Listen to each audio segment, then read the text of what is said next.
त्योहारों का सीज़न आ गया और साल का सबसे बड़ा त्यौहार आ गया है। भाई मेरे लिए तो सबसे बड़ा त्यौहार दिवाली का त्यौहार ही है। सबसे ज़्यादा मस्ती इसी त्यौहार में होती है और बचपन की भी कई सारी यादें इसी त्यौहार से जुड़ी हुई हैं। तो मैंने सोचा चलो मिठाइयाँ तो बनानी हैं, लेकिन एक ऐसी मिठाई बनाते हैं जो कि हर कोई खा सकता है। किसी को डायबिटीज़ होता है तो कोई कुछ नहीं खा सकता, कोई कुछ नहीं खा सकता। लेकिन आज हम बनाने वाले हैं खजूर बर्फ़ी जो कि हर कोई खा सके। तो यहाँ डेट्स ले लिए हैं। अगर नंबर ऑफ़ क्वांटिटी बताऊँ तो करीबन मैंने 50 डेट्स ले लिए थे। अब सब लोग पूछते हैं ये डेट्स कौन से हैं, तो ये कीमिया डेट्स है। ब्लैक कलर के डब्बे में आते हैं, ईज़िली मिल जाते हैं आजकल तो हर जगह पे। अब इन्हें ना हमें चॉप कर लेना है, तो एक चॉपर ले लीजिए। इसमें आप ये डेट्स डाल दीजिए और इसका आपको पेस्ट बना लेना है। पेस्ट बनाने में इसमें आपको पानी बिल्कुल भी नहीं डालना है। बिना पानी डाले आप इसे जितना चर्न कर सकते हैं उतना चर्न कर दीजिए। में आप क्योंकि ये ड्राई फ्रूट्स बर्फ़ी नाम ही है इसमें, तो ड्राई फ्रूट्स ले लेते हैं। जो आपके पसंद के ड्राई फ्रूट्स हो वो आप ले लीजिए। तो मैं तो भाई ये सबके लिए बनाने वाली हूँ, तो इसमें सिर्फ मैं अपनी पसंद नहीं रखने वाली हूँ। मैं ऐसा इसलिए कह रही हूँ क्योंकि मुझे वॉलनट बिल्कुल पसंद नहीं है, मतलब मैं नहीं खा सकती वो। लेकिन क्योंकि मैं सबके लिए बना रही हूँ और सबको वॉलनट्स बहुत पसंद आते हैं, तो वॉलनट्स, आमंड, कैश्यू, पिस्ताचियो ले लिए हैं मैंने। आप इसमें पम्पकिन सीड्स भी ले सकते हो। चलिए अब इन्हें हमें थोड़ा सा रोस्ट करना है, क्योंकि हम ये जो खजूर बर्फ़ी बनाने वाले हैं ना, इसकी शेल्फ़ लाइफ बहुत ज़्यादा होती है, जल्दी ख़राब नहीं होती है। तो मिठाई के सीज़न में जब इतनी सारी मिठाइयाँ बन रही होती हैं, तो हमें थोड़ा माइंडफुली अपनी जो मिठाई का सिलेक्शन है वो करना पड़ता है कि भाई जब इतनी सारी मिठाई होंगी तो एक आध मिठाई ऐसी भी होनी चाहिए जो जल्दी ख़राब ना हो, जो कि लंबे समय तक चल सके। तो इस बर्फ़ी का चयन आप डेफिनेटली कर सकते हो, जल्दी ख़राब नहीं होती है, क्योंकि इसमें ऐसा कुछ है ही नहीं जिससे ख़राब हो, है ना। इसलिए हम ड्राई फ्रूट्स को रोस्ट कर लेंगे। रोस्ट करने के बाद ये लंबे समय तक टिक जाएंगे। रोस्ट करने में ड्राई फ्रूट्स को जलाना नहीं है, बस इसे हल्का सा गोल्डन ब्राउन करना है। फिर प्लेट में इसे हम ट्रांसफ़र कर देंगे और ठंडा होने का वेट करेंगे। जब ये ठंडे हो जाएंगे तब इन्हें हम चॉप करेंगे। पहले चॉप करने में ना मुझे झंझट लगता है, बाद में ईज़िली चॉप हो जाता है। और देखो दिवाली का नाम आता नहीं है, साफ़ सफाई पहले आ जाती है, और हमारे घर में तो इस बार साफ़ सफाई छोड़ो, मरम्मत का काम चल रहा है। तो यहाँ मैं कुकिंग भी कर रही हूँ, मिठाई शिठाई भी बन रही है और यहाँ पर हमारा काम भी चल रहा है। किचन में भी हुआ था, किचन का तो हो गया है, अब ये लिविंग रूम चल रहा है। आई नो आप में से भी कई लोगों के घर में कुछ ना कुछ काम चल रहा होगा। तो ये जो दिवाली का टाइम होता है ना, ये ऐसा टाइम होता है, इसमें हर तरीके की चीज़ें चल रही होती है। एक साइड घर सज भी रहा होता है, एक साइड घर मरम्मत भी मांग रहा होता है। और देखिए चलिए अब आगे बढ़ते हैं रेसिपी में ही। तो कढ़ाई में वही थोड़ा सा घी था, इसी में मैंने जो हमने डेट्स का पेस्ट बनाया था वो डाल दिया है, क्योंकि अब हमें डेट्स के पेस्ट को थोड़ा सा भून लेना है। लेकिन उससे पहले जो हमने ड्राई फ्रूट्स रोस्ट किए थे वो भी ठंडे हो गए, तो मैं सोच रही हूँ पहले ड्राई फ्रूट्स को हम चॉप कर लेते हैं, उसके बाद फिर डेट्स को हम भून लेंगे। रीज़न बीइंग कि ना एक बार भूनो तो वो सॉफ्ट हो जाता है, फिर आप उसे छोड़ दो ना तो फिर वो कड़क होने लगता है, तो फिर मुश्किल हो जाएगी अगर मिक्स नहीं हो पाएंगी चीज़ें। तो सबसे पहले हम यहाँ ड्राई फ्रूट्स चॉप कर लेंगे, तो आप चॉपर की हेल्प ले लीजिए। अच्छा मैं आपसे पहले कह रही थी ना कि आप पहले चॉप कर सकते हो, बाद में भी रोस्ट कर सकते हो, लेकिन मुझे उल्टा तरीका ज़्यादा बेस्ट लगता है, क्योंकि इस तरीके में क्या होता है, जो ड्राई फ्रूट्स होते हैं वो और ज़्यादा क्रिस्पी हो चुके होते हैं, तो ईज़िली और जल्दी चॉप हो जाते हैं। अदरवाइज़ पहले वाले मुकाबले ज़्यादा टाइम लगता था। चलिए ड्राई फ्रूट्स चॉप हो गए हैं। अब यहाँ पर डेट्स में ही मैंने 1 चम्मच घी और डाल दिया है और 1 चम्मच इलायची का पाउडर डाला है। बस अच्छी तरीके से मिक्स करेंगे। गैस की फ्लेम को बिल्कुल धीमा रखना है और ऐसे में ही हमें ये डेट्स को भूनते रहना है। स्टार्टिंग में आपको कड़क लगेगा, या फिर अगर आपका ये जो डेट्स है वो अच्छे से चॉप नहीं हुआ होगा तो वो भी आप ना धीरे धीरे से मिक्स करते जाइए, वो बिल्कुल आटा जैसे फॉर्म में आ जाएगा। जैसे जैसे वो गर्म होगा, जैसे जैसे वो सॉफ्ट होना स्टार्ट होगा, हाँ जी, जब वो हो जाएगा ना तो आपको लगेगा ये तो सॉफ्ट हो गया है। बिल्कुल देखिए ऐसा। चलिए ये हमारा हो गया है। अब वापस से प्लेट ले लेती हूँ। इसमें ना मैं थोड़ा सा ये जो हमने डेट्स का मिक्सचर बनाया है थोड़ा सा लेंगे, हम पूरा नहीं लेंगे, थोड़ा सा लेंगे, क्योंकि हमें ड्राई फ्रूट्स बाइंड करने हैं ना, तो डेट्स जो है हेल्प करेगा ड्राई फ्रूट्स को बाइंड करने के लिए। और यहाँ पर चॉप ड्राई फ्रूट्स भी ले लिए हैं, साथ में थोड़ा सा शहद ले रही हूँ मिठास के लिए। आप शहद की जगह क्या कर सकते हो, वही ड्राई फ्रूट्स वाला पेस्ट और ले लो, है ना। मैंने सोचा लाओ थोड़ा सा शहद डाल देती हूँ। ये थोड़ा गाढ़ा इसलिए लग रहा है क्योंकि अब ठंड आना स्टार्ट हो गई है ना, तो जो शहद है वो जमने लगता है। अब बस सारी चीज़ों को अच्छी तरीके से मिक्स करना है। डेट्स इस टाइम काफ़ी ज़्यादा गर्म होते हैं, तो थोड़ा सा संभल के कीजिएगा। चाहे तो आप ग्लव्स पहन के भी सारी चीज़ों को मिक्स कर सकते हैं। मिक्स तब तक करना है जब तक आपको लगे कि हाँ ये एक बाइंडिंग फॉर्म में आ रहा है। आगे चल के मतलब ऐसे बिखरा बिखरा नहीं होगा। चलिए अब हमें सारी चीज़ें बाइंड करनी है क्योंकि तैयारी तो सब हो गई है। तो आप चाहें तो एल्युमिनियम फॉयल भी अभी यूज़ कर सकते हो, लेकिन मुझे ऐसा लगता है वो जल्दी फट जाएगी और यहाँ पर हमें कुछ स्ट्रेंथ वाली चीज़ की ज़रूरत है। तो पार्चमेंट पेपर ले लीजिए, इसमें चिपकेगा भी नहीं, आप ईज़िली इसको ना एक शेप दे पाएंगे। अब जो भी हमने डेट्स का पेस्ट बनाया है वो हम पेपर के ऊपर रख लेंगे और हल्का ही सही ठंडा होता है, फिर अपने हाथ से आप इसकी लोई जैसी बना सकते हैं। ये देखिए ये बन गई ना। अब बस इसे बेल लेना है। अब बेलेंगे ऐसे नहीं, एक और पार्चमेंट पेपर इसके ऊपर रखिएगा और फिर इसे बेलिएगा, फिर ये इजीली बेल जाता है। बस ध्यान रखिएगा आपको शेप सिलेंडर का बनाना है, तो एक साइड बड़ा एक साइड छोटा रख के बेलिएगा। और मुझे लग रहा था कि इतना सॉफ्ट है, प्रॉपर नहीं बेल पा रहा है या कहीं मोटा कहीं पतला होगा, तो मैंने एक थाली ले ली है, थाली से ऊपर से ऐसे प्रेस कर दिया है ताकि ये सारी जगह से एक जैसा हो जाए। ऐसे में ये हमारा इवन बनकर निकलेगा। चलिए, क्योंकि पार्चमेंट पेपर था बिल्कुल नहीं चिपकता है, ईजिली निकल जाता है। अब जो हमने मिक्सचर बनाया था उसका भी हमें एक सिलेंडर जैसा बनाना है।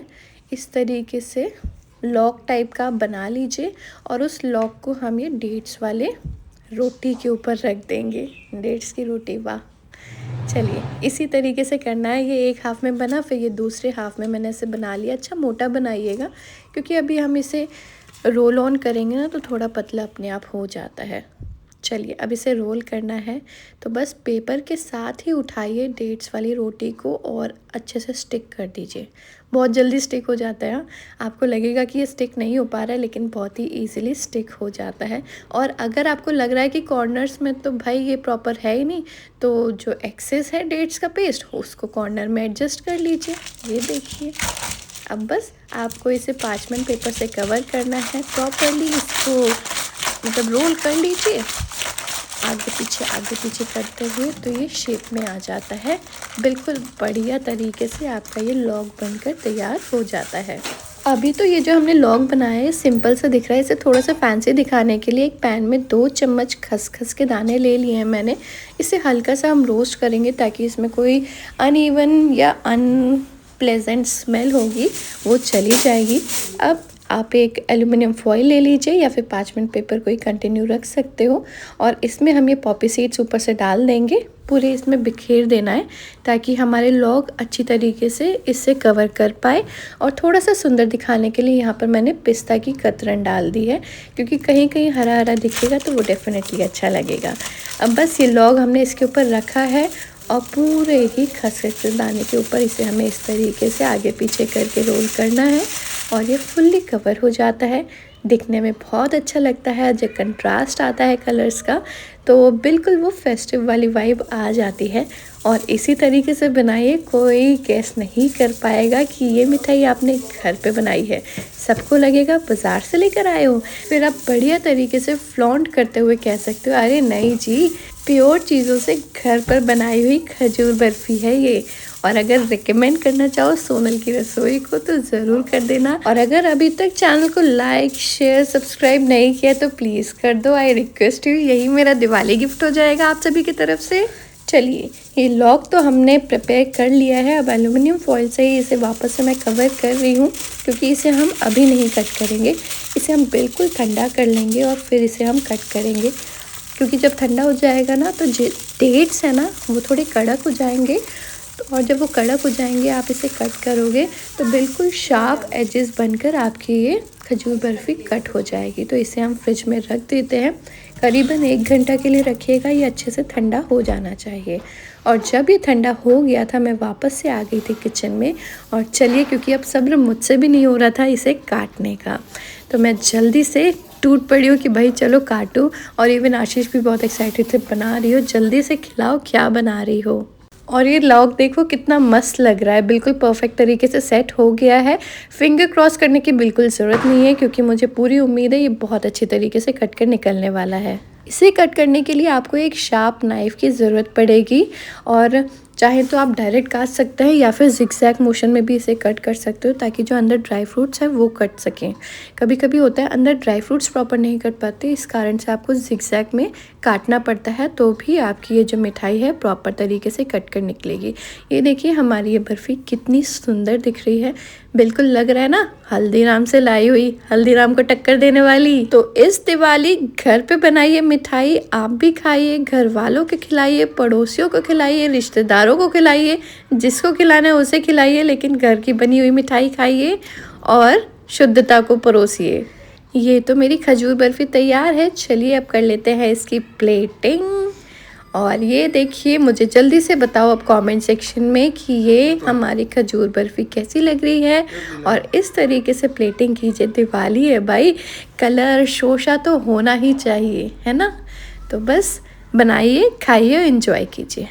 लेकिन अब आशीष आ गए थे तो मैंने सोचा चलो आशीष को टेस्ट कराती हूँ, फिर आपको बताती हूँ आशीष को कैसा लगा। आशीष ने खाया, आशीष को बहुत टेस्टी लगी, और वो तो देख के ही कह रहे थे ये तो बिल्कुल मार्केट जैसी है। मैंने बोला है ना, जब आशीष मेरी तारीफ़ करते तो मैं मतलब वही हो जाए, मेरी कॉलर ऊपर हो जाती है हाय। और आज तो इस कॉट सेट में कॉलर भी है, मैं तो खुश हो गई थी। अब पता है क्या हुआ, ड्राई फ्रूट्स का ये मिक्सचर बच गया था। अब मैंने क्या करूँ, या तो आप इसमें थोड़ा सा डेट्स और डाल के लड्डू बना सकते हो, मैं सोचा वही टेस्ट हो जाएगा, थोड़ा सा डिफरेंट करते हैं।